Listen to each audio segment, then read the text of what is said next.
Tenemos hoy un nuevo eslabón dentro de este proyecto del intelectual y su memoria, y hoy está con nosotros Eugenio Trías. Antes que nada, quiero agradecerle en nombre de la facultad su asistencia, su participación en este acto, que mantiene alto o supera el nivel ya bien logrado de este ciclo. Y bueno, ya unas palabras de presentación antes de pasar a la entrevista propiamente dicha. Eugenio Trías ha sido catedrático de Estética de la Universidad Politécnica de Barcelona y es actualmente catedrático de Historia de las Ideas de la Universidad Pompeu Fabra. Pero sobre todo es filósofo, un filósofo creativo.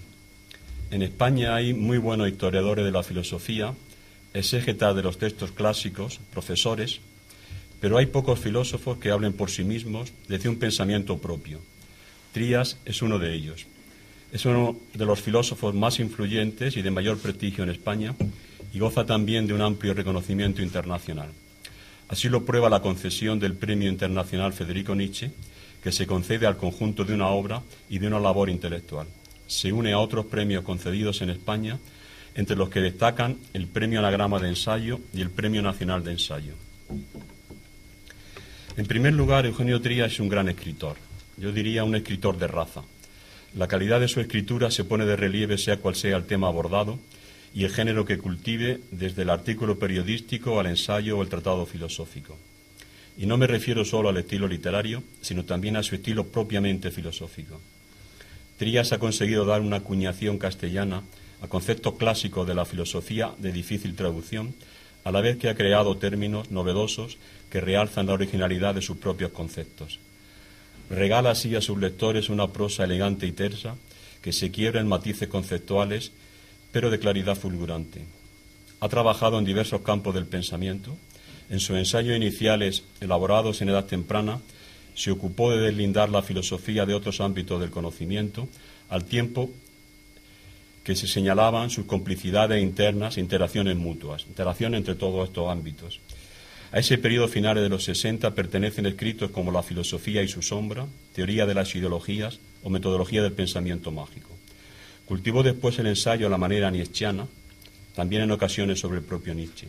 Así, Filosofía y carnaval, La dispersión o su colaboración en el colectivo en favor de Nietzsche.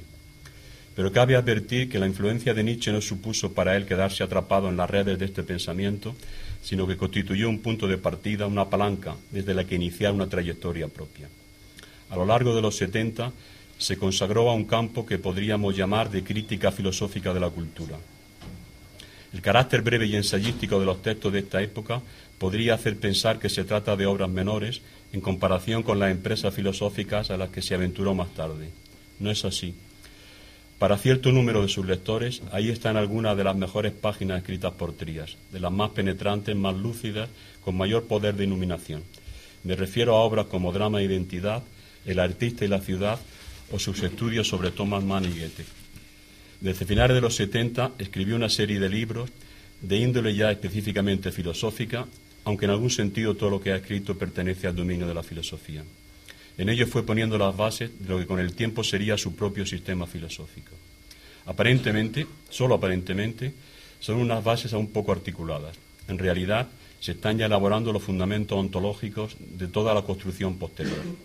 Entre tales obras se pueden citar Meditación sobre el poder, un intento de trascender el existencialismo, de repensar la dialéctica de esencia y apariencia, de mostrar la dualidad de afirmación y negación que todo lo vertebra.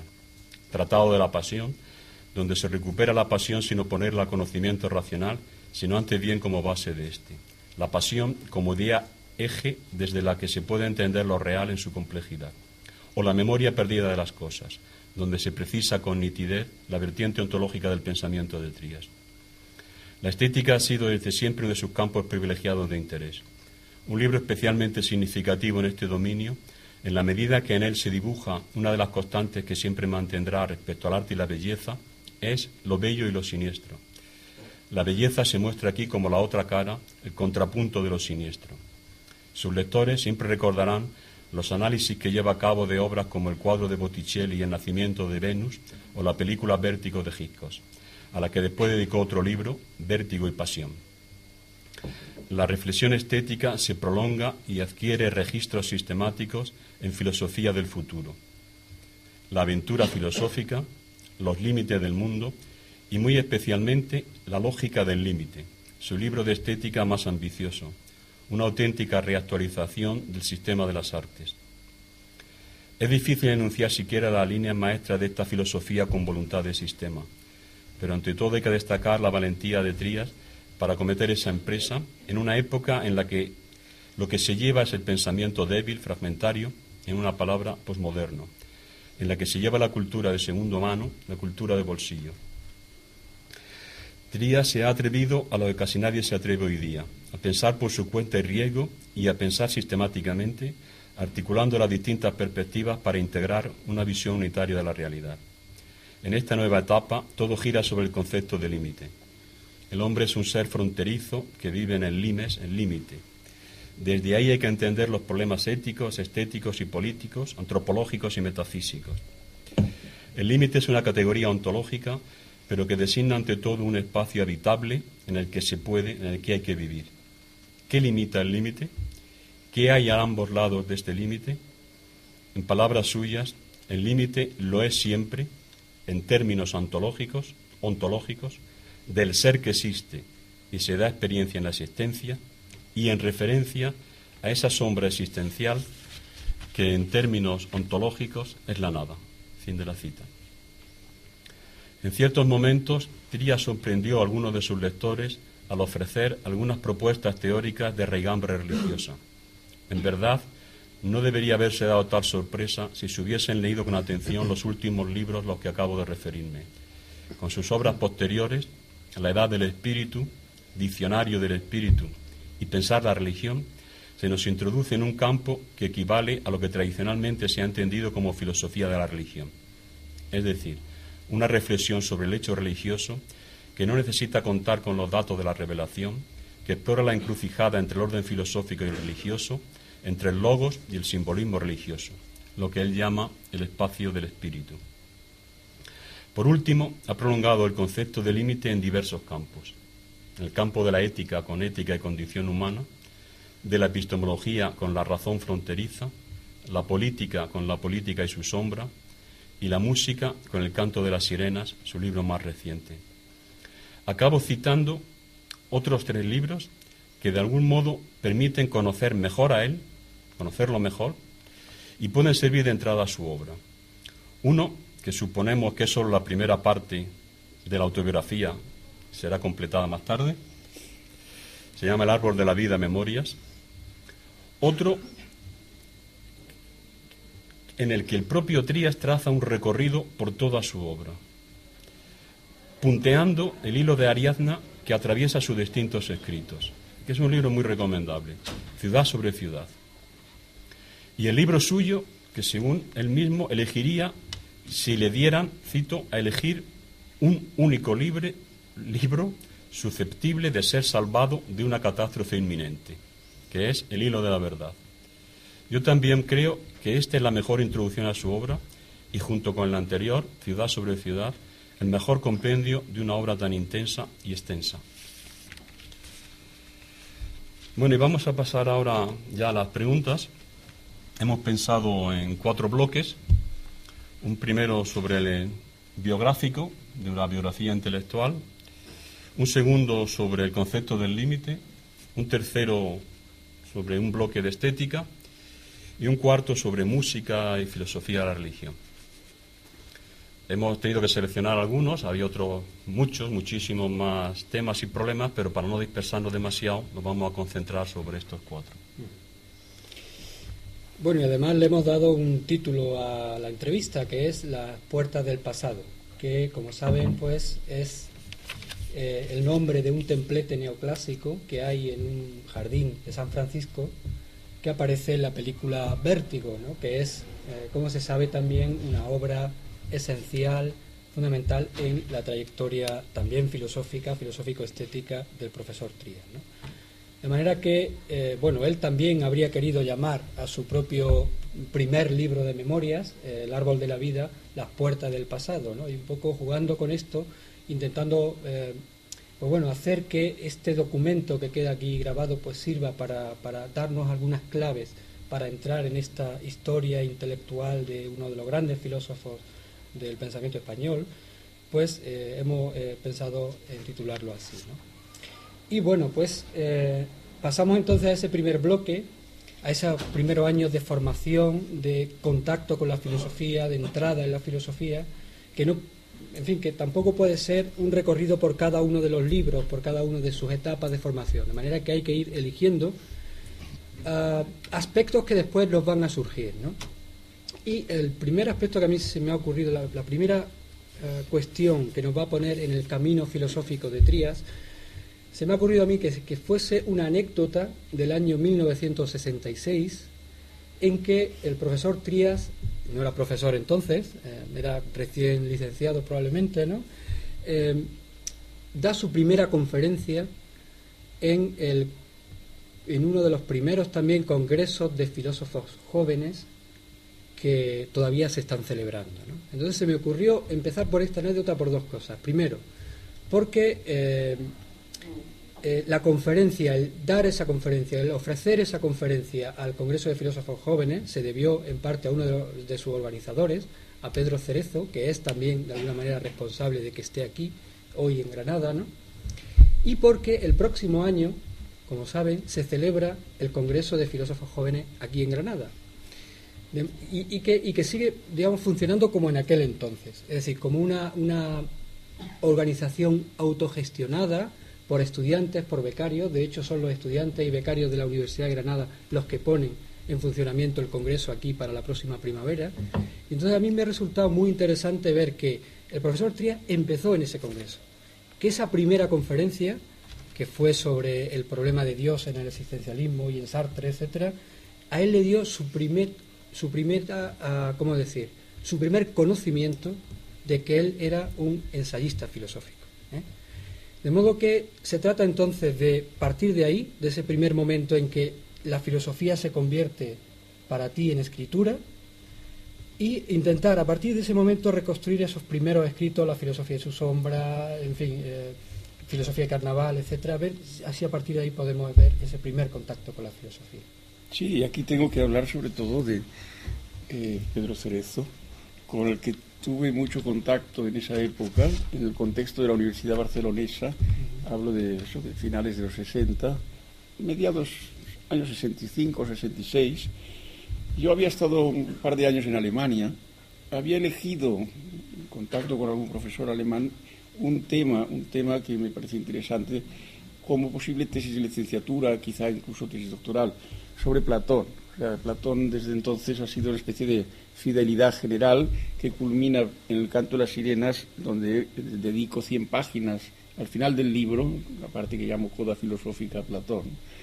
Entonces decidí hacer esta tesis de licenciatura, que tuve desgraciadamente que precipitarla porque había la posibilidad de ingreso en la universidad y tenía que tenerla ya hecha.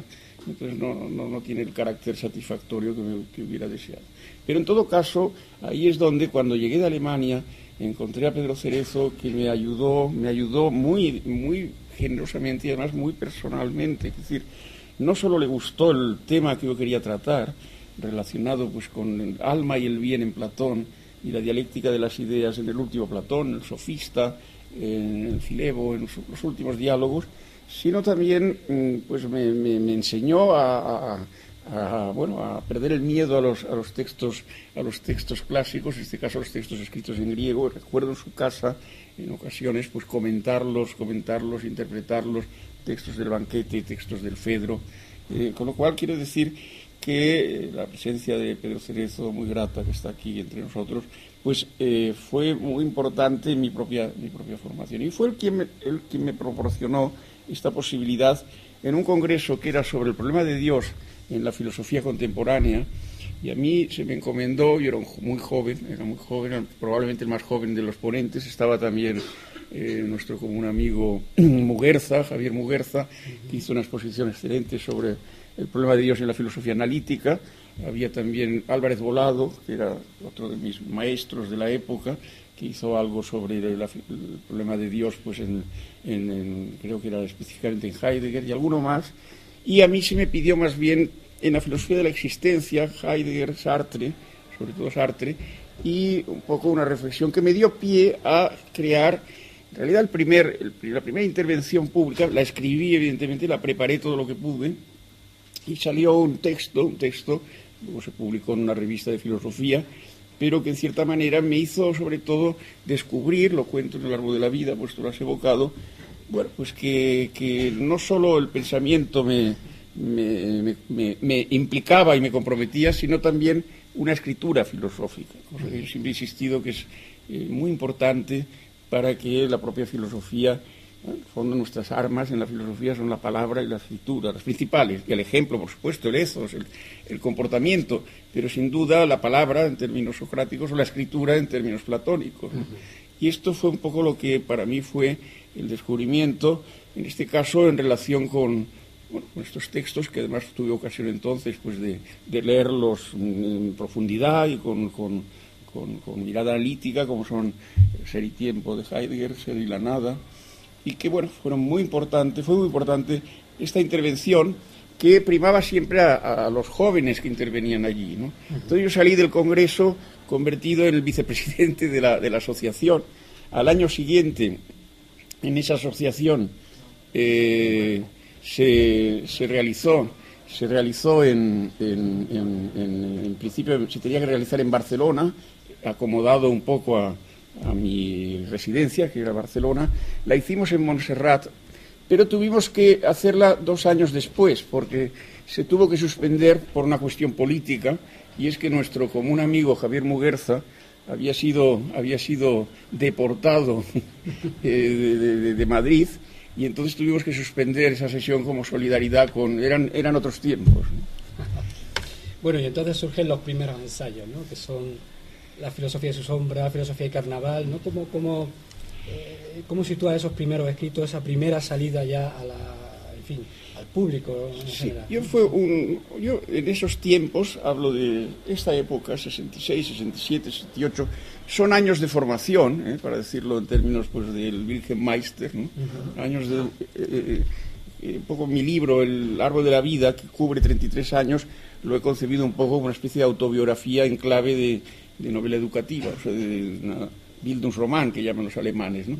Bueno, pues eran años de formación. Entonces descubrí que fue para mí un impacto muy fulgurante y muy deslumbrante, lo que de esos momentos, yo tenía la formación más bien alemana, había estado 2 años y medio en Alemania, conocía un poco las controversias alemanas, pues por ejemplo la hermenéutica de Gadamer, Wahrheit und Methode, verdad y método, la incipiente entonces dialécticas negativas pues de Adorno, de también Ernst Bloch, pero conocía mucho menos el pensamiento francés.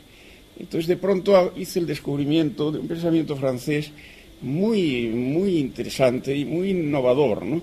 No era solo pensamiento filosófico en estado puro, había también mucha antropología, psicoanálisis, figuras como Lévi-Strauss, como Jacques Lacan.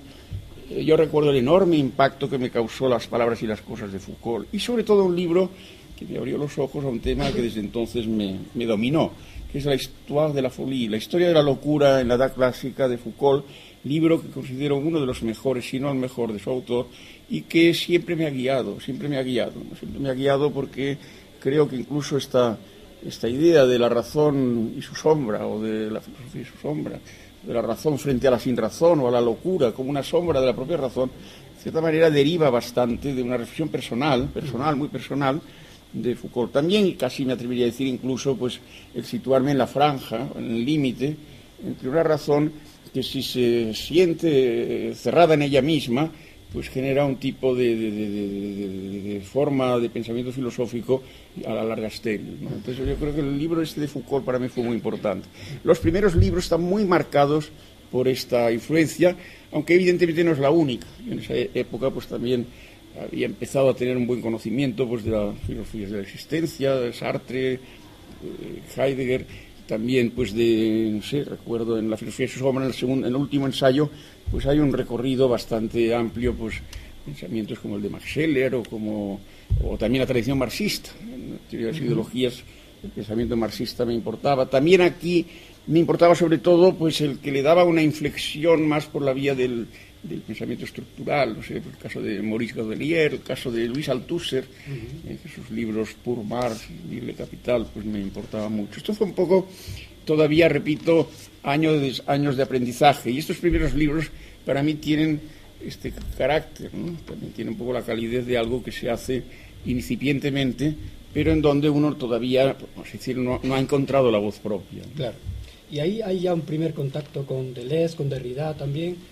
Lo digo porque me gustaría también que marcáramos a lo largo de la entrevista esta primera salida a partir de la escritura, ¿no? Que va a ser, algo esencial en su obra y que, tal y como vimos ayer en la conferencia sobre música y filosofía, pues va a ser también un punto donde me parece va a desembocar su propio pensamiento, ¿no? Recuerdo haber escrito una reseña precisamente se llama El loco toma la palabra de Foucault, que luego la amplié en un texto incorporado en Filosofía del Carnaval. Se lo mandé a Foucault y luego el cantador Foucault me mandó unas líneas que las conservo como una reliquia fantástica. No llegué a conocerlo personalmente.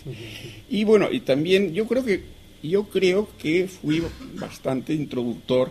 Por ejemplo, la primera traducción de textos de Derrida se produjo en colecciones, cuadernos anagrama, una pequeña colección en donde... En el año 70, sí, ¿no? Yo traduje 2 textos, uno sobre Artaud, otro sobre... pues ni me acuerdo, no me acuerdo cuál era. El Teatro de la Crueldad. El Teatro de la Crueldad, y el otro, ahora no recuerdo cuál era. Pero bueno, lo cierto es que, y con una notita inicial El tema evidentemente de entonces, la semiótica, la semiología, la lingüística estructural, etcétera, y la escritura que introducía como una cuña Jacques Derrida, un tema que sí que me ha importado mucho y que yo creo que la respuesta ha durado casi 40 años y la he podido dar o he empezado a dar en el canto de la sirena.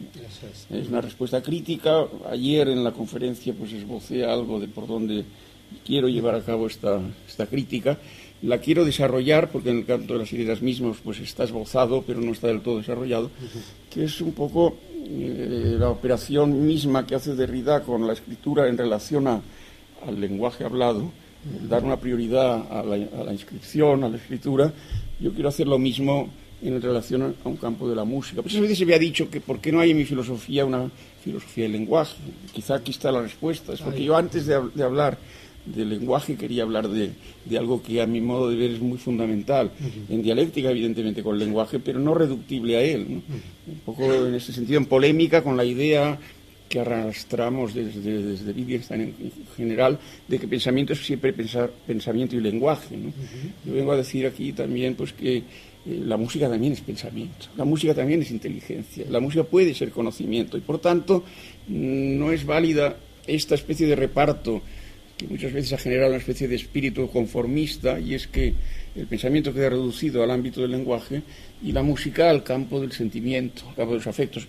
Quizá porque siempre tú lo has señalado, tú también, Pepe, de la importancia que ha tenido toda mi filosofía, sobre todo desde el Tratado de la Pasión, que tú lo has destacado y que para mí es uno de los pilares de mi concepción, por la misma sensibilidad que he tenido, creo, con el ámbito de los afectos, de las emociones, esto que recientemente con verdad o sin ella, o en todo caso sin a veces mucha argumentación, se llama una inteligencia afectiva o emocional. Quizá por eso también la música, donde está muy presente evidentemente el mundo de los sentimientos, el mundo de los afectos, de las emociones, yo insisto siempre en que es una forma también de intelección, de conocimiento, tiene un elemento cognitivo, ¿no? Y esto yo el otro día, ayer en la conferencia lo destaqué, en mi libro está muy presente y lo resalto y lo destaco para mostrar, bueno, pues es arte, pero también el conocimiento no queda restringido solo al ámbito que a veces se mantiene como el único, como si fuera el único y exclusivo, como nos han querido hacer creer los filósofos de la ciencia en ocasiones, o los filósofos analíticos, en el ámbito de la ciencia, a la que yo respeto extraordinariamente, ¿no? Sino que hay otras formas de conocimiento. Y unas son por la vía del arte, y sobre todo en el campo musical, ¿no? Eso es, esto nos da pie entonces para casi salirnos ya del árbol de la vida, casi llegar al límite, llegamos al límite del límite, pero justo ahí queda un lugar que yo creo que habría que destacar también. Estamos ya en fin, en la última parte de la década de los 70, primeros 80, y bueno, a mí me gustaría entonces entroncar ahora justamente con el Tratado de la Pasión, porque aquí viene ahora un momento en que se puede también agrupar en torno a 3 obras también, que son la Meditación sobre el poder, la Memoria perdida de las cosas y el Tratado de la Pasión, como 3 libros que ya previamente a un desarrollo más efectivo de la filosofía del límite, ¿no?, pues ya plantean una especie de metafísica, vamos a decir, ¿no?, una metafísica más potente que se cierra justamente, eso es, en torno a la pasión, ¿no? A mí me parece que esto hay que destacarlo en este momento de tu obra, porque aparece la pasión como un intento de encontrar un lugar ontológico, precisamente para la propia filosofía también, ¿no? Y creo que ahí ya entramos y pasamos entonces al límite después. Con valor de conocimiento. Yo destaco las dos cosas, o sea, ser pasional, pero también la capacidad que la pasión puede tener de abrirnos al conocimiento, frente al cliché tantas veces oído y repetido de la pasión ciega, o sea, la pasión ciega. Evidentemente que la pasión puede cegarnos, ¿no? Y también el amor-pasión, al que hago mucha referencia expresa en el texto, y el amor en general.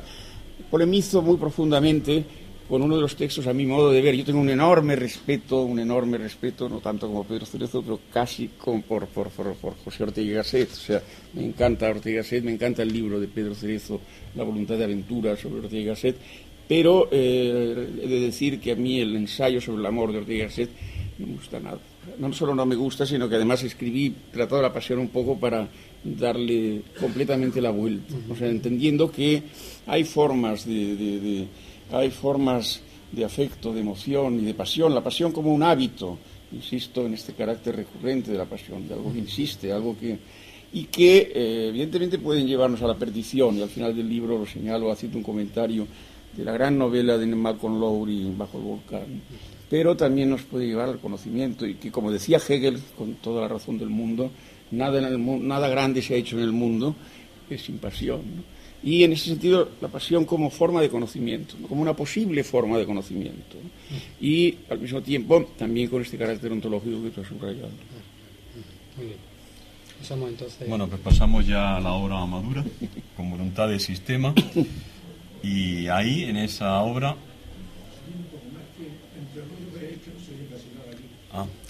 pasamos a la obra madura, a la obra con voluntad de sistema, y hay que entrar por el concepto nuclear, concepto matricial, esa auténtica categoría de categorías desde la que se explica todo, que es el concepto de límite.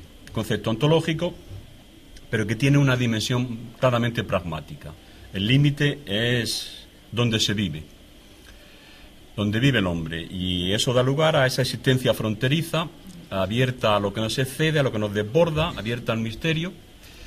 Yo quería pedirle que nos explique un poco este concepto, que nos lo aclare un poco, pero de alguna forma quería que entrase en él por una vía negativa.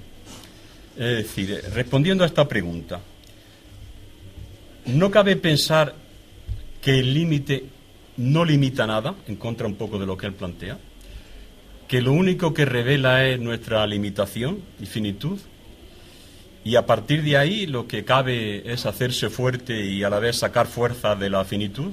O sea, lo que cabe es afianzarse tranquila y gozosamente en la inmanencia.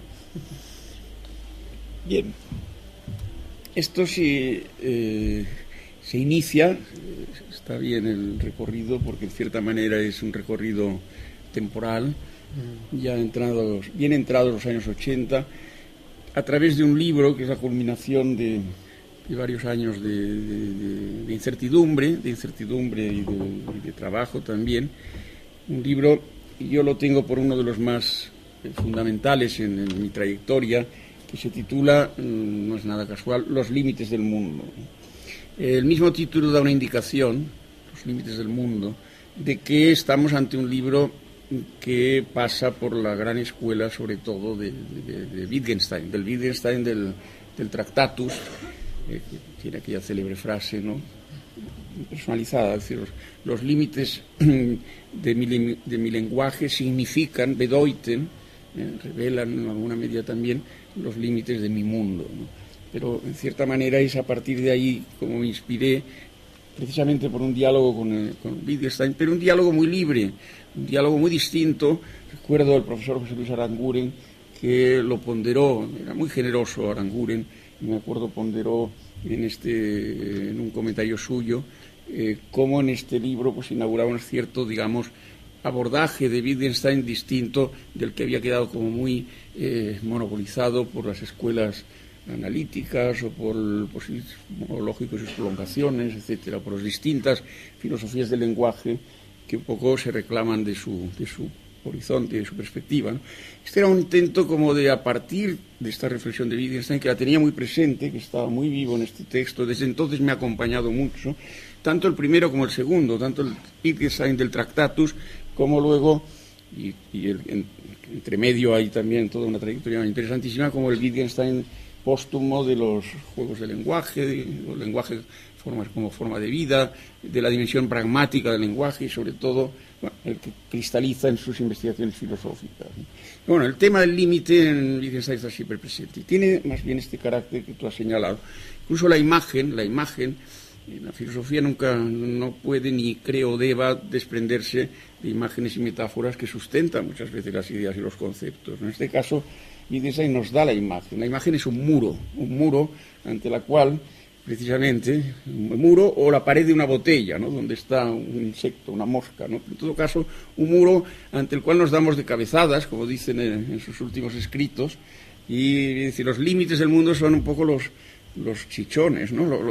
Las huellas que tenemos precisamente de estas cabezadas. Quizá porque he estado 17 años, que se dice pronto, en una escuela de arquitectura y tengo una gran familiaridad con el mundo arquitectónico, cayó en mis manos, esto es posterior a Los límites del mundo, un texto que fue para mí revelador, un gran texto de un estudioso de origen polaco, muy pasado un poco por las escuelas iconológicas y que ahora reside en Nueva York, es muy mayor. Joseph Ricbert, les recomiendo este nombre, que lo retengan. Tiene un libro que se llama Idea de Ciudad, La idea de ciudad, An Idea of Town, está escrito en inglés, ¿no? Hay una traducción que yo promoví en la editorial Sígueme, muy bien editada, con un prólogo mío.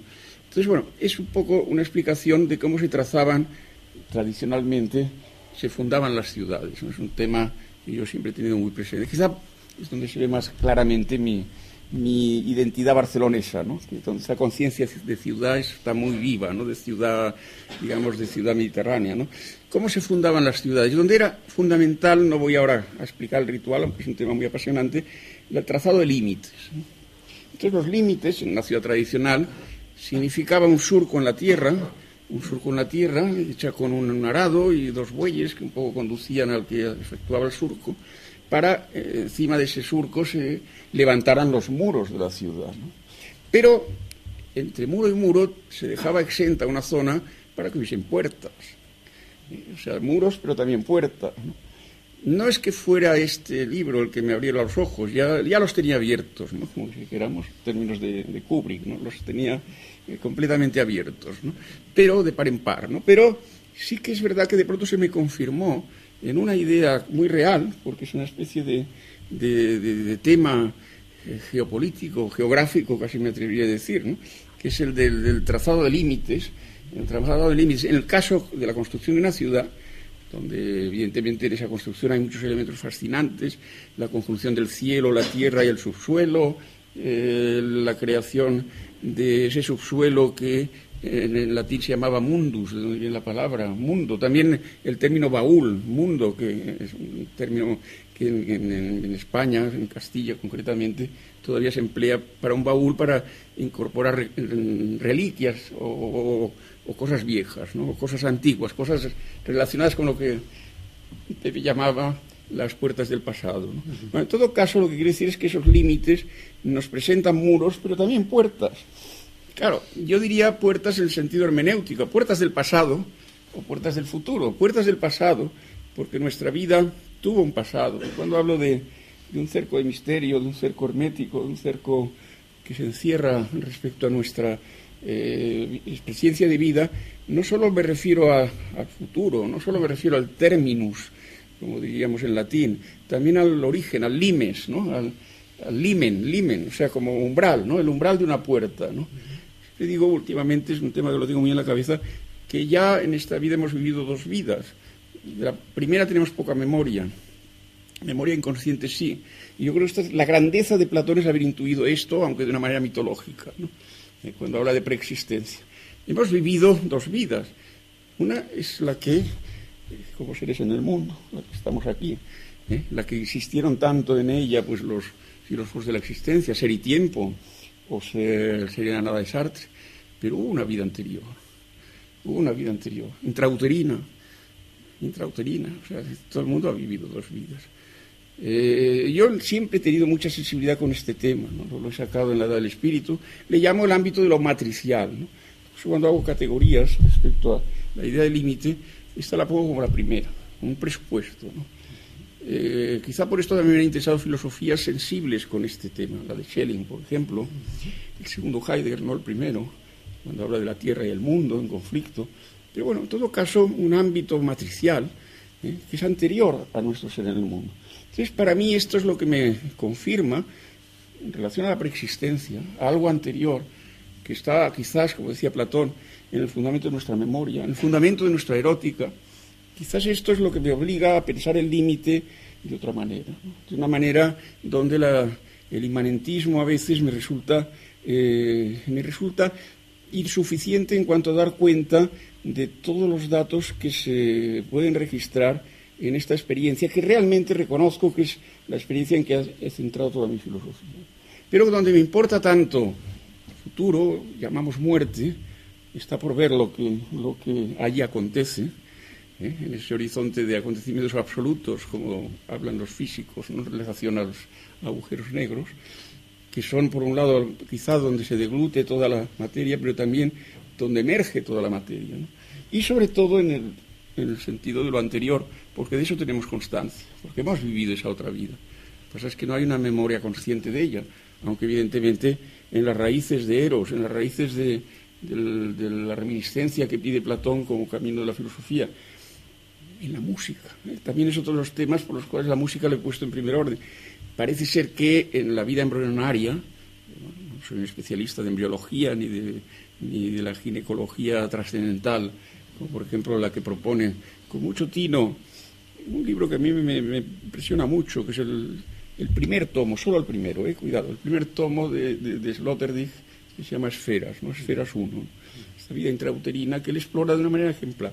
Yo lo he hecho más por una vía simbólica, ¿no? En la edad del espíritu, refiriéndome un poco pues a la protohistoria, a una edad anterior dentro del trazado del Homo Symbolicus, una vida anterior al mundo, al cosmos, ¿no? A la comprobación de que nuestro hábitat es el cosmos.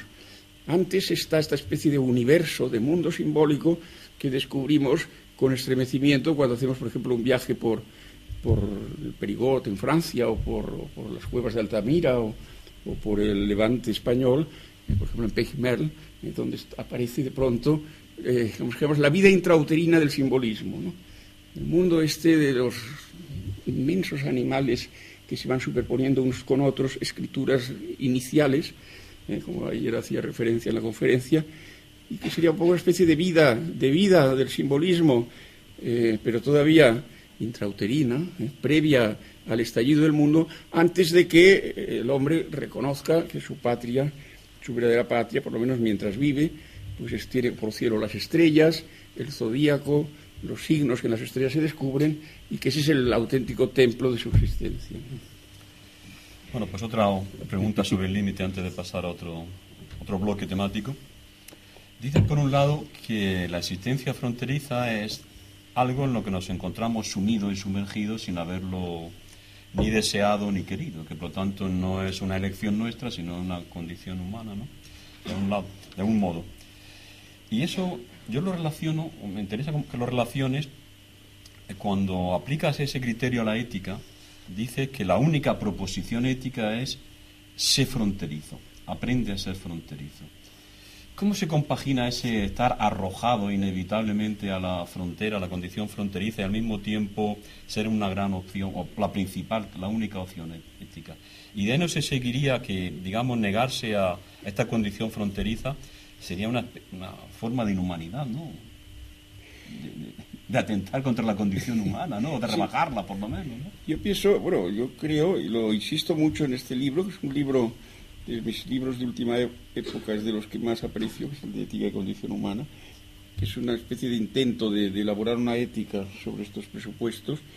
Claro, yo insisto mucho, en realidad le llamo Ética y Condición Humana por fines de claridad, de inteligibilidad. En realidad se tenía que llamar Ética y Condición Fronteriza, ¿no? Pero es que me gusta mucho tener muy presente, como lo has dicho, el tema de lo inhumano, ¿no? O sea, el mal, o sea, una especie como de negatividad sin la cual la ética pierde sustento. Para mí es uno de los grandes méritos de Schelling, de ese ensayo magnífico de Schelling, que es el ensayo sobre la libertad, ¿no? Y haber puesto en primer plano mucho más que su amigo Hegel y desde luego también incluso que Kant, en parte su mentor, de poner en primer plano la positividad, ¿no? del elemento negativo. Soy sensible de ello pues desde que empecé con el tema de las sombras, aunque inicialmente pues de una manera más tentativa, ¿no? Pero bueno, en cualquier caso, nada hay tan humano como la conducta inhumana. O sea, nada hay tan propio del ser humano como el comportamiento inhumano. O sea, nunca dirás de un tiranosaurio que es inhumano. Dirás que es terrible o cruel o lo que tú quieras, pero no dirás que es inhumano, ¿no? Ni lo dirás tampoco de un tiburón o de un grandísimo depredador, sea de esta era o de una era anterior, ¿no? En cambio del humano sí, la conducta inhumana es propia de lo humano. Cuando tenemos que hablar pues de personajes que nos resultan como la encarnación del inhumano. Este siglo ha sido muy generoso en estas figuras, ¿no? Stalin, Hitler, etcétera. Pues lo cierto es que es algo que forma parte de nuestro ser, o sea, no podemos olvidarlo. O sea, yo por esto siempre he creído que frente a las éticas posmodernas que quieren eliminar la culpa, yo creo que es una grandísima equivocación. La culpa es un contrapunto de la responsabilidad. Otra cosa es que a la culpa se le dé o se la magnifique hasta niveles extraordinarios, ¿no? Pero es que eso inhumano no es algo que podemos exteriorizar fuera de nosotros, como si fuera una especie como de personaje respecto al cual, o chivo expiatorio, podemos hacer un exorcismo. Es algo que está dentro de nosotros, ¿no? Tenemos una tendencia a lo inhumano. Entonces, yo creo que lo humano, o sea, lo que de algún modo nos desvía de lo humano, es quizá o un traspaso, yo digo un exceso o un defecto. En este punto, en esta ética y condición humana, me acojo a la sabia forma de plantear la ética de los antiguos, sobre todo de Platón, el Platón de la República, y desde luego una obra que me conmueve, tanto quizás como la fundamentación de la metafísica de las costumbres de Kant, que es otro de los textos que tengo muy presente en esta obra, que es la ética nicómaco de Aristóteles.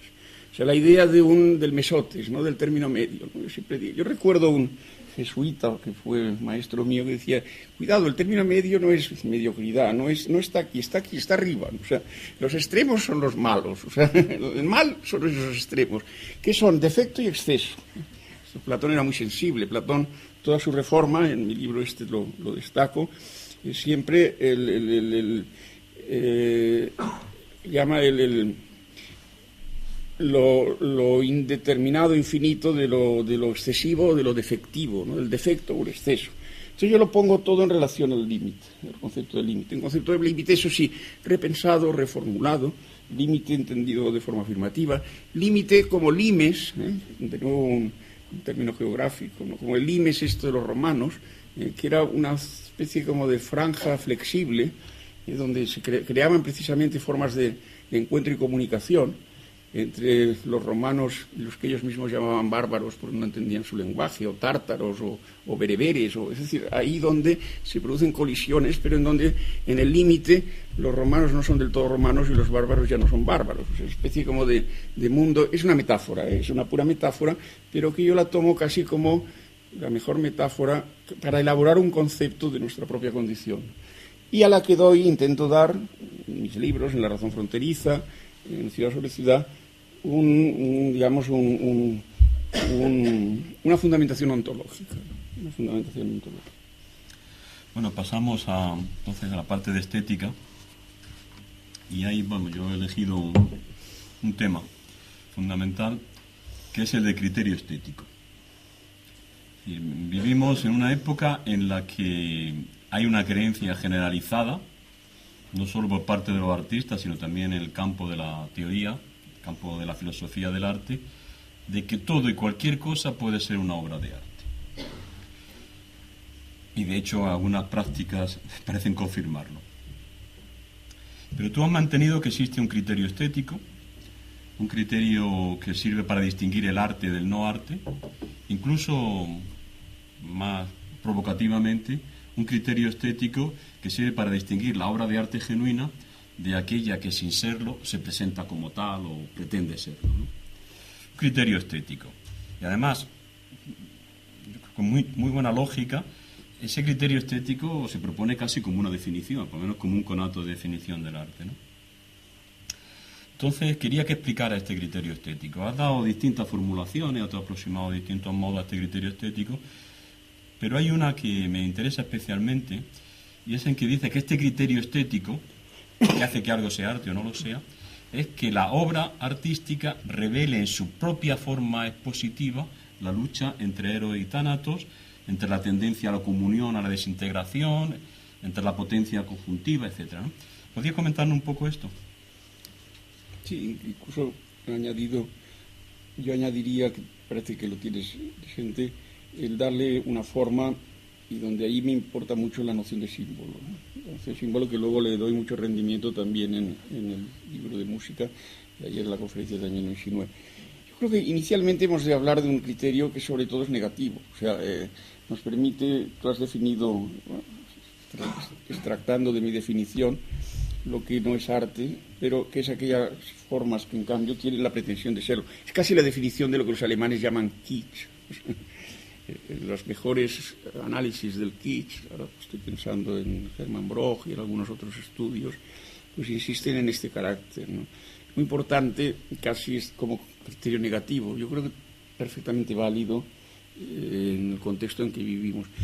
Este contexto está muy marcado por una idea que yo también trato mucho en el ámbito musical, en el canto de las cinemas, pero lo tengo muy presente en mis estudios, por ejemplo, sobre el gran vídeo de Marcel Duchamp, que es el horizonte. Aquí lo trato sobre todo cuando hablo de John Cage, quizá el ensayo más amplio de todos los que hay aquí, el tema de la muerte del arte, ¿no? El tema de la muerte del arte, que además ha dado lugar a mucha teorización, tanto, por ejemplo, en Norteamérica, pero yo lo trato de una manera dialéctica. O sea, para mí es la muerte de una forma de arte, de una formulación del arte que en realidad es muy reciente.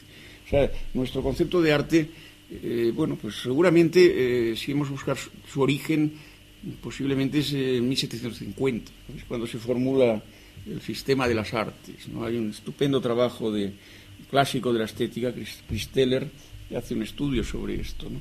Y luego, sobre ello, pues empieza a crearse la estética como disciplina dentro del ámbito de la filosofía, y fundamentalmente a generarse ese concepto tan importante, tan innovador, pero al final tan gravoso como es la idea del genio artístico, de la genialidad o del artista creador, ¿no?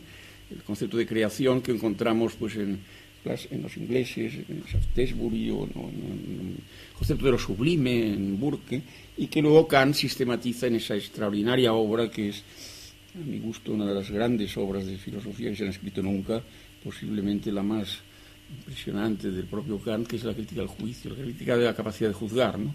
La Kritik der Urteilskraft, que tiene la primera parte pues relacionada al juicio estético relacionada con lo bello, relacionada con lo sublime, y el juicio estético también relacionada con la creación de la obra de arte, el tema de la belleza natural o la belleza artística. Entonces yo también me inspiro mucho en Kant, esta idea de un juicio reflexionante, para entender un poco este criterio estético, ¿no? No puede ser, lo decía ayer también, no es un juicio apodíctico, no es un juicio que derive de un silogismo según las premisas aristotélicas, no puede ser un juicio ni siquiera un enunciado en términos científicos según las reglas del enunciado científico que formula la moderna teoría de la ciencia. es más bien un ámbito de debate y de discusión, a veces cerrado, a veces complejo, a veces requiere lustros, décadas, etcétera, para consolidarse, y nunca del todo, a partir del cual y precisamente respecto al cual pues vamos un poco orientándonos en este mundo del arte, generando esto que está ahora muy de moda decir, cánones, ¿no? Es decir, aquellas obras de arte, aquellos artistas que de cierta manera responden. Pero sí que es verdad que este concepto, que procede de mediados del XVIII, en este siglo ha entrado en crisis, y hay algunos grandes artistas que no solo asumen esa crisis, sino que además le dan un cierto giro, una cierta salida. Mi interés por Marcel Duchamp viene por este lado. Yo veo en Duchamp algo más que lo que siempre se ve en él, que es el destructor, el provocador, el de los ready-mades, el del urinario con una inscripción peculiar, el de la rueda de bicicleta, etcétera. Yo veo también un gran artista, o sea, un artista que pasa el tiempo que pasa para componer el Gran Vidrio, con todas las connotaciones de todo orden que tiene, y sobre todo esa obra extraordinaria, Étant dados los elementos en juego, que es su última obra, ¿no? la de la puerta de Cadaqués, una puerta de madera con un agujero a partir del cual pues, se ve una especie de escena.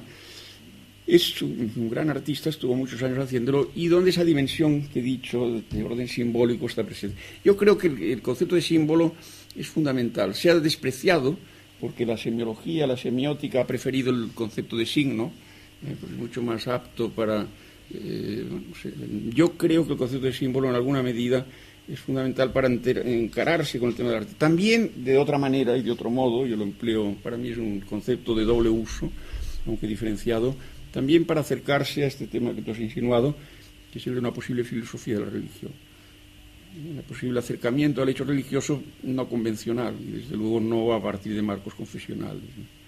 Voy a confesar en este tema que no me siento nada cómodo si me dicen de mí, como a veces se dice, que soy agnóstico, ¿no? Eso no soy agnóstico, más bien soy gnóstico, ¿no?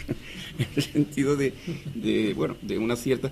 Pero tampoco me puedo considerar encuadrado en un marco confesional, pues no es el caso, ¿no? Hay un tema aquí con respecto al símbolo, que si tuviéramos tiempo a mí me gustaría discutir incluso. Porque tú entiendes el símbolo pues en esa línea kantiana, ¿no? En el sentido como una exposición analógica e indirecta de la suprasensible. Y eso yo creo que te lleva a definir el arte como símbolo en función de aquello que se simboliza. Mientras que yo, que también creo personalmente en la definición del arte como símbolo, creo que hoy día las cosas están de tal modo que más bien el concepto de símbolo aplicado al arte habría que tomarlo no por aquello que se simboliza, sino por el modo de simbolizar. Pero bueno, esto es más complicado y nos llevaría lejos, y como ya vamos a acabar... Bueno, es una importante discusión sobre la forma. Sí. No, sí, bueno, si quieres indicar algo, pero yo para acabar sobre este tema, lo que quería preguntarte, ¿por qué te fascina la película Vértigo? Por la forma. Por el carácter fronterizo, me lo explicara un poquito. Y por las puertas del pasado. La verdad es que es un enigma de mi propia biografía. En realidad, en el libro de El árbol de la vida, donde hablo más de recuerdos, confesiones, experiencias vividas, como libro de memorias es atípico y heterodoxo. Quizá por esto también algunas de las personas que se creen depositarios de lo que tiene que ser, no digo memoria histórica, la memoria, el género de las memorias, pues resulta que lo rechazan enteramente, pues les parece...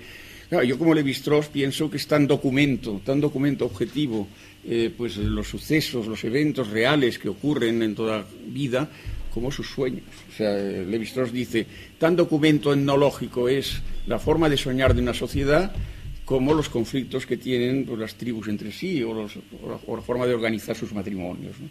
Pero la forma de soñar es fundamental y de ahí los mitos, ¿no? De ahí la construcción de los mitos. Yo en ese libro al sueño le doy una importancia capital, quizá también porque junto a mi amor por Platón, por Nietzsche, también hay un tercer amor filosófico, en este caso más que filosófico, porque el que voy a citar ahora no rechazaría esta denominación, que es Sigmund Freud. O sea, siempre he sido un lector muy atento de Sigmund Freud, siempre he respetado mucho la terapia por la palabra, he tenido mucho interés en seguir los pasos y para mí fue una revelación muy juvenil, ya todavía de años de aprendizaje, el leer primero en castellano, español, luego en alemán, Traumdeutung, o sea, el gran libro de Freud, que es la interpretación de los sueños, ¿no? El Vértigo es una película musical.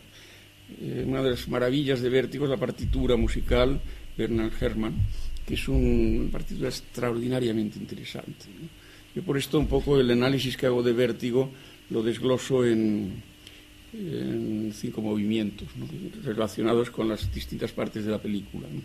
Pero es una banda musical extraordinaria. De pronto intercala, por ejemplo, unas habaneras muy bien, elementos también de música clásica. Hay un momento de una pincelada que procede de la Sinfonía Patética de Tchaikovsky, también del Vals Triste de Sibelius. Hay mucha presencia de música en general, muy bien hilvanada, muy bien tramada, en torno a una historia que trasciende el género. En el fondo es una película de género, una película de detectives, una película de misterio, de suspense, como las propias de su autor, pero que yo creo que el propio Alfred Hitchcock, recuerdo en una presentación en Madrid, esto lo decía una persona a la que yo admiro mucho, una pena que nos regale con tan pocas películas, que es Víctor Erice. Decía, no, es que hizo la presentación en Madrid de este libro, decía, no, es que se le escapó de las manos, o sea, él mismo no sabía muy bien cómo, y es lo que le da tanta fuerza, una potencia, por otro lado, pasional tan grande. ¿Se le escapó a Víctor Erice o a...? No, a Hitchcock. A Víctor Erice se le escapan muchas, desgraciadamente, y todo lo tenemos que lamentar, ¿no? Y cuando hace un guión después no le dejan hacerlo. Exactamente, a eso me refiero. Bueno, en fin, entramos ya en el último bloque de la entrevista, que va a intentar pues retomar quizás los últimos temas de tu filosofía, y a mí me gustaría pues que tuviera quizás como dos partes, a ver si somos capaces de retomar el tema de música y filosofía de la magnífica conferencia de ayer, y lo entroncamos también con la religión, ¿no? De manera que seamos capaces de, en esta última parte, recoger en torno a la música, a la religión, el tema del símbolo, que realmente yo creo que es lo que el replanteamiento del símbolo, que es el que puede realmente abrir a un pensamiento más allá de la ilustración, vamos a decirlo así, ¿no? Que es el que quizá esté ahí, ¿no? Entonces volvemos a música y filosofía, no desde el punto de vista tan teórico como el de ayer, sino más bien personal. Ahí yo quisiera insistir, ¿no? Volvemos al Canto de las Sirenas, ¿sí?, que es un libro que ha venido ya al final de una larga trayectoria filosófica, pero que tendría que haber venido antes, ¿no? Qué curioso, porque se trata de pasión por la filosofía y pasión por la música en tu obra y en tu vida también, ¿no? Y pasión por la música y por la filosofía que están ya desde el comienzo, ¿no? Desde los inicios, desde aquel comienzo de que hablábamos al principio en El Árbol de la Vida, ¿no? De manera que a mí me gustaría retomar el tema música y filosofía desde un punto de vista personal, entroncando con este último libro, El Canto de las Sirenas, y buscando un lugar dentro del Canto de las Sirenas, el capítulo dedicado a Wagner, donde Nietzsche parece que no está muy bien tratado. Muy bien tratado, vamos a decirlo así, ¿no? De manera que yo quisiera retomar ahí el tema, porque a mí me interesa especialmente, sí. Porque Nietzsche dice de sí mismo que a él lo ha hecho filósofo Wagner, es decir, que un músico lo ha convertido a él en filósofo, ¿no? Por otras razones, Nietzsche está profundamente agradecido a Wagner por haberlo convertido en filósofo.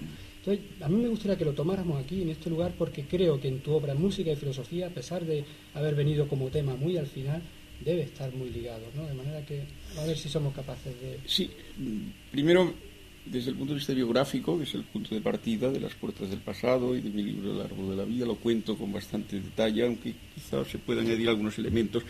Yo soy un hijo de la radio. Quiero decir que soy muy mayor ya, acabo de cumplir 65 años, y en mi infancia el vehículo, el modo con que me acercaba al mundo, cuando tenía, una infancia ya cerca, 9, 10 años, 11, pues era la radio, no había televisión, no lo lamento tampoco exageradamente, pero la radio era el vehículo, el camino, y de pronto, fue a través de la radio, un poco mis oídos se refinaron, ¿no? De pronto pues aparecía algo, un vals brillante de Chopin, una pieza, nombres que tomaba nota de ellos en un cuaderno, luego siempre he seguido con esta costumbre del cuaderno. Y luego en una enciclopedia pública, sobre todo en verano, que había en el pueblo de Vilassar, a 25 kilómetros del Maresme de Barcelona, en la biblioteca pública iba allí a una enciclopedia y buscaba, pues no sé, Beethoven, Haydn. Primero ya me costaba pronunciar los nombres, ¿no? Wagner ya me sonaba más. Hubo incluso una especie como de exposición en Barcelona en los años 50, donde todos los escaparates de las tiendas eran con temas wagnerianos, ¿no? Porque Bayreuth de pronto se encarnó en Barcelona, ¿no? Siempre ha habido en Barcelona una gran tradición wagneriana, ¿no? Esto también es un elemento que mi tío abuelo era un importante arquitecto del modernismo catalán y bueno, es un poco, forma parte de esta... los anarquistas catalanes, algunos, los más cultos, iban al liceo barcelonés, al quinto piso, que se llamaba El Gallinero, con la partitura y seguían las óperas de Wagner. Wagner no solo gustaba la burguesía, Wagner gustaba también a las clases trabajadoras, ¿no? En la tradición anarquista tan fuerte en Barcelona. Bueno, el caso es que a mí la música se me descubrió a través de la radio, ¿no? Y fue mediante la radio como fui poco a poco orientándome y buscando programas donde de pronto, bueno, había música. Luego reconocí que se ya le llamaba música clásica, ¿no? Eso fue ya poco después. Mi abuela, que me formó mucho, y que hablo de ella mucho en este libro, una abuela que en realidad era de Guayaquil, era ecuatoriana, y vio un poco esta aptitud y me invitó a que siguiera cursos de piano con un profesor particular en el propio colegio en que yo estaba. Aprendí un poco el piano, aprendí sobre todo lo que para mí ha sido fundamental, si no este libro no lo hubiera podido hacer, a leer partituras, a tener una especie de conocimiento de la textualidad, porque claro, la música es foné, pero también, bueno, la tradición occidental tiene el gran mérito, es un tema que ahora estoy trabajando, de haberse gestado y generado una escritura musical, ¿no? Es curioso. Este es un poco el punto de polémica con Derrida, ¿no? Porque claro, tanto insistir en la escritura y no se le escapa una fundación tan impresionante que tiene lugar en una época, por otro lado, que uno no espera grandes brillanteces, ¿no? El siglo IX, el siglo X, comienzos del XI, pues es cuando se gestan los monasterios, en Fulda, en Sangal, en muchos monasterios a lo largo diseminados por Europa, monasterios cluniacenses sobre todo, la notación escrita. Una notación cada vez más refinada, cada vez más compleja, cada vez, no sé, por ejemplo, hay un momento clave que es la invención del pentagrama, ¿no? Las 4 o 5 líneas que en cierta manera hacen que se pueda precisar más. Bueno, en fin, en todo caso, yo digo que este tema musical es un tema que era para mí una grandísima asignatura pendiente, por la pasión musical, por el interés que me despertaba la música. Pero también reconozco que es el tema de una dificultad extrema, ¿no? Yo creo que muchas veces, si en filosofía ha tenido tan poco, es porque es muy difícil. Incluso filósofos que lo intentan luego renuncian. Descartes, por ejemplo, hace un tratado musical, pero luego se olvida. Rousseau es el que está más insistente en el tema y bueno, porque además que él era músico, y un músico autodidacta, pero músico, ¿no? Y lo mismo, no digamos, pues Schopenhauer, que coloca la música en el pináculo del mundo con voluntad de representación, cosa muy interesante, aunque luego sus apreciaciones de la música son un poco elementales, ¿no? Es más interés constructivo. El caso de Nietzsche es el caso más sorprendente, más interesante, y muy de una época donde sí que realmente hubo un consorcio notable. Yo creo que en gran parte tenía razón Nietzsche, y es que El nacimiento de la tragedia, que yo cada vez lo tengo como uno de los grandes libros de Nietzsche, no diría el mejor, pero uno de los grandes libros de Nietzsche, por mucho que él mismo luego se distanciase de él por estas mismas razones, pero yo tengo la impresión de que muchas ideas suyas tienen una cierta procedencia wagneriana, ¿no? A mí no me gustan nada los escritos de Wagner teóricos. O sea, a mí el Wagner que me gusta es el Wagner musical, el que hace óperas y crea los libretos y las partituras adecuadas para esas óperas. Lo digo mucho en este libro. O sea, Wagner pensaba muy bien, de una forma extraordinariamente inteligente, pero en esos libretos y en esas óperas, ¿no? Y a través de la música. Pero sus escritos a mí me resultan profundamente irritantes, o sea, no puedo con ellos. O sea, la verdad es que son superiores a mis capacidades de paciencia, que son muy grandes. Pero el caso es que, de todas maneras, la idea un poco de enlazar la ópera, de romper con el marco de la ópera, de crear el drama musical teniendo como modelo la tragedia antigua, Esquilo, etcétera, el oído adulador, un poco lo que quería Wagner, que al fin lo consigue, es que se le llamase el Esquilo de los tiempos modernos, ¿no? Nietzsche lo llega a decir, ¿no? Pero muchas ideas del nacimiento de la tragedia yo creo que tienen, no todas, cuidado porque no sería así, tienen ascendiente wagneriano. Quizá por esto también él se sentía profundamente en deuda. Había un desfase generacional, o sea, Nietzsche era mucho más joven, ¿no? Y luego yo creo que hubo un drama de identidad, un drama, no sé, de lo que llaman el síndrome de la influencia, como diría algún teórico de la literatura, ¿no? La necesidad como de autoafirmarse frente a un personaje que en cierta manera tenía mucho de gran vampiro, en el caso de Wagner, y que quería desgajarse, ¿no? Y se tuvo que ir desgajando poco a poco, y al principio pues, de una manera suave, pero Wagner lo captó y al final de una manera violenta en sus panfletos finales, ¿no? Lo que pasa es que yo en esto le doy mucha la razón a Thomas Mann, que dice, no, si las apreciaciones de Nietzsche sobre Wagner son magníficas, lo único que hemos de hacer es invertir la valoración, ¿no? Donde él ve un defecto, ver una gran virtud, ¿no? Entonces esas mismas apreciaciones son excelentes, o sea, te dan una música que hace nadar, pues claro, fantástico, nada mejor que nadar en esta vida, o sea, una música que pierde los contornos, magnífico, evidentemente mucho mejor que la Carmen de Bizet, con todos mis respetos, ¿no? Pero o sea, es cuestión de hacer esta operación inversa, ¿no? Claro, eso lo sabía el propio Nietzsche también, y sabía que era una broma. Sí, era una broma trágica, pero en el fondo había algo de... Mi vinculación viene, y mi pregunta viene porque escuchando la conferencia de ayer, Música y Filosofía, a mí me interesó mucho ese juego entre... El músico juega con el sonido, pero el filósofo hace escritura, ¿no? Entonces me parecía que la vinculación que tú establecías, la gran crítica a Derrida, es decir, la crítica al fonocentrismo de Derrida, venía por la idea de que la escritura filosófica de algún modo es música también, ¿no? Es decir, que tiene un referente simbólico que está ya más allá del sentido, esto es, ¿no? Y por eso digo que a mí me parecía que aquí sí estaba la relación con Wagner y con Nietzsche, ¿no? Sí, el propio Nietzsche lo dice expresamente en su obra posiblemente más hermosa, que es Así habló Zaratustra, esta especie de poema filosófico, y que dice que en realidad es una obra musical, o sea, que la compuso en forma musical. Desde luego, mucho más musical que sus obras musicales, que me perdone, pero no son, vamos, no son gran cosa, o sea, no es algo que nos quite el sueño. En cambio el Zaratustra sí que nos lo quita, ¿no? O nos da formas de soñar, ¿no? Yo sí creo en este sentido que es así. Lo que ocurre es que lo que es importante también es ver la autonomía siempre relativa del ámbito musical, ¿no? Esto es lo que yo creo que nos respeta. Claro, yo un poco lo que señalo como gran escándalo es que una filosofía que se inaugura muy brillantemente, por otro lado, por la voz y el fenómeno. Voz es la palabra latina, vox, que traduce foné, es la palabra griega, ¿no? Voz, vox, los tratadistas de música, el pseudo-Quintiliano o pseudo-Plutarco, hablan, hay dos maneras de acercarse a la voz, que es la foné, ¿no? Uno es la gramatical, que tendría que ver con el ámbito del lenguaje.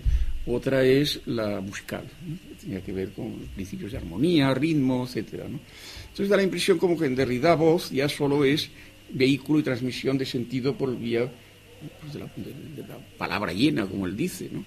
La música no aparece. Bueno, es que en Jacques Lacan, al que él critica, tampoco aparece. Habla de una pulsión invocante, pero luego se queda mudo ante la pulsión invocante, ¿no? En el fondo, hay un predominio siempre, Sartre, porque Lacan, de lo visual, de lo escópico, ¿no? De la imagen, ¿no? Del icono, ¿no?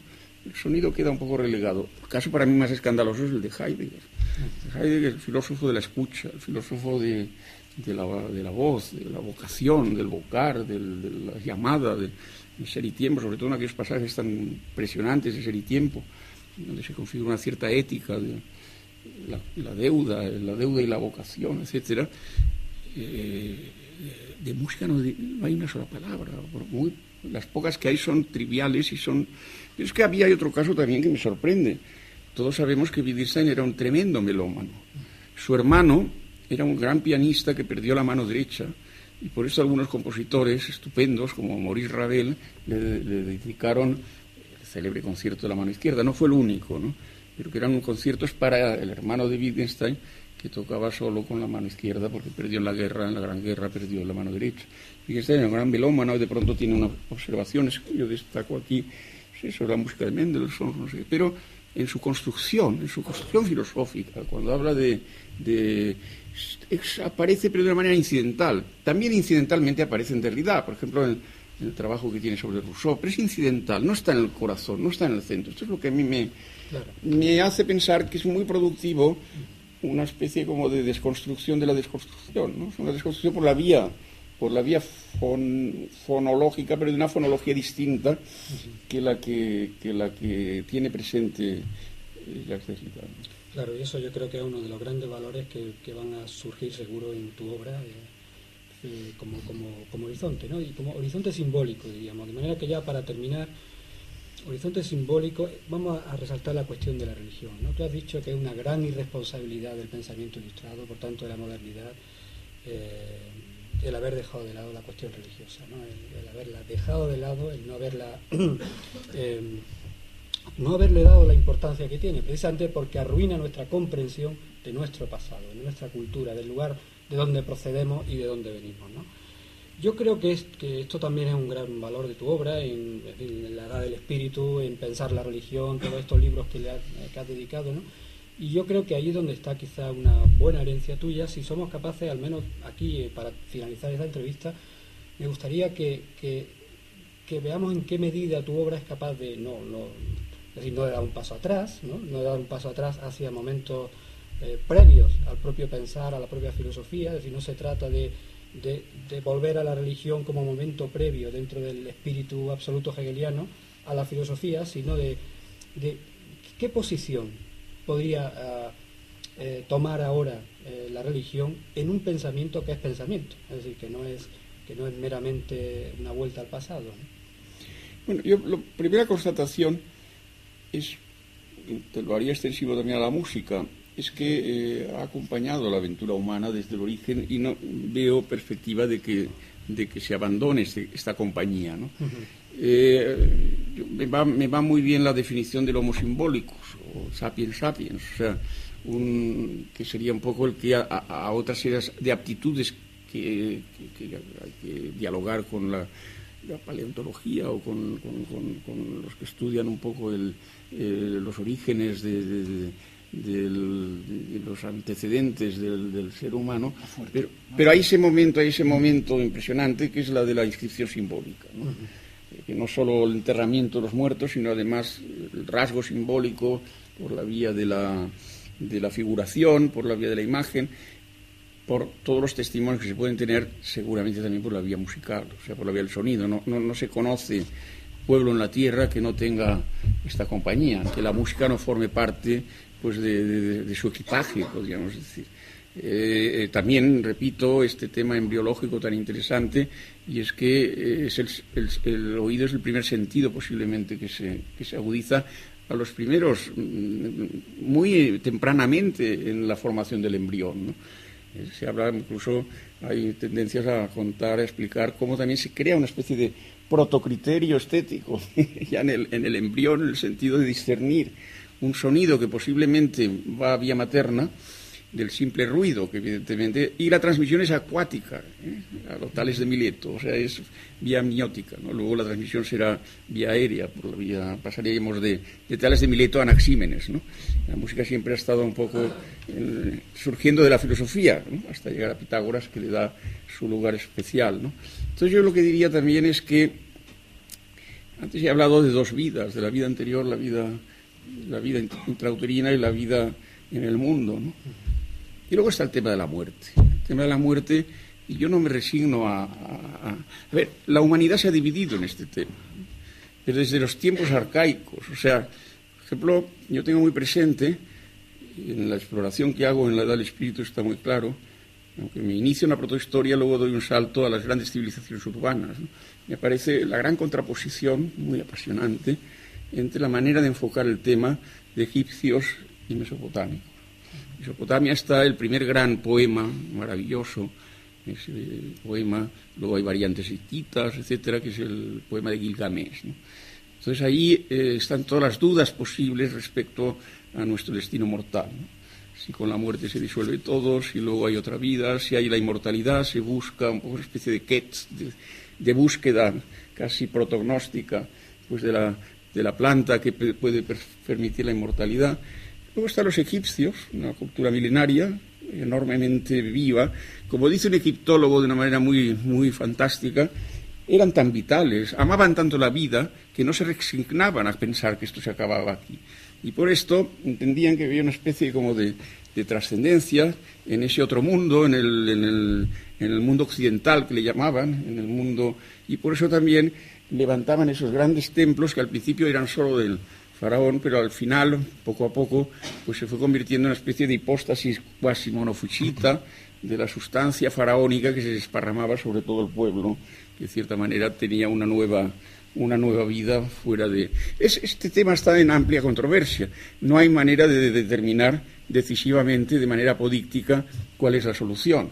Y entonces yo lo que hago es una protesta dialéctica, una protesta también irónica y de paradoja, y es, se está imponiendo el dogma de que después de morir no hay nada. Pero es que es un dogma. Es un dogma. O sea, no hay ninguna credencial para pensarlo, ¿no? Tampoco para lo contrario, ¿no? Entonces, bueno, yo ahí creo que es un lugar muy productivo de lo que yo llamo una razón fronteriza, es decir, una razón que no se resigna a aceptar dogmas ni convenciones, vengan de donde vengan, procedan de donde procedan, sino que, bueno, un poco apunte a posibilidades de iluminación por la vía, digamos, donde quizá no entra la resolución a los interrogantes, se pueden formular estos, y luego ya depende un poco de la confianza que demos más a una u otra respuesta. El tema de la fe yo lo desconstruyo en términos de confianza.